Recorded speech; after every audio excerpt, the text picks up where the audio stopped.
Yes, a big start to the 2005 season, but it was the worst of nights for the Saints, in particular their new captain Nick Riewoldt, whose first game at the helm ended in tears when he broke his collarbone midway through the third quarter. But the real talking point today has been the way Mal Michael and Chris Scott ensured Riewoldt wouldn't take any further part in the game by charging into the superstar's shoulder just moments later.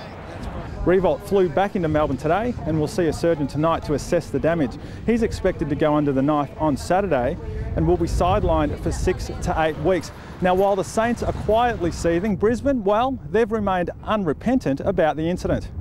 If he'd broken the collarbone and he was going off the ground, and we bumped into him, then I would regret that. But he was out there for a fair while after he did it.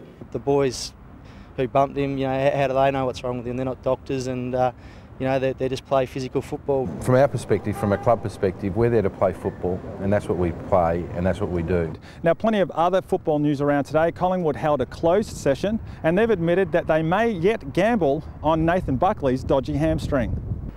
Mystery surrounds the makeup of Collingwood's side ahead of their season opener against the Bulldogs. Media was locked out of training before the team warmed down across the road.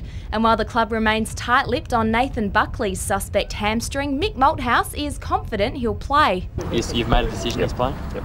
Port Adelaide will field 3 ruckmen when they kick off their premiership defence against Fremantle tomorrow night. The club not worried about Matthew Primus and Brendan Lade's lack of match practice. Despite missing much of pre-season through injury, Sydney's Jared Crouch will keep his 156-game unbroken run intact.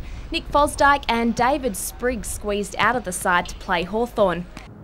And finally, a full house is expected for the Melbourne versus Essendon clash on Saturday night at the MCG as football farewells one of its own. Players and coaches united in what is expected to be an emotional tribute to tsunami victim Troy Broadbridge.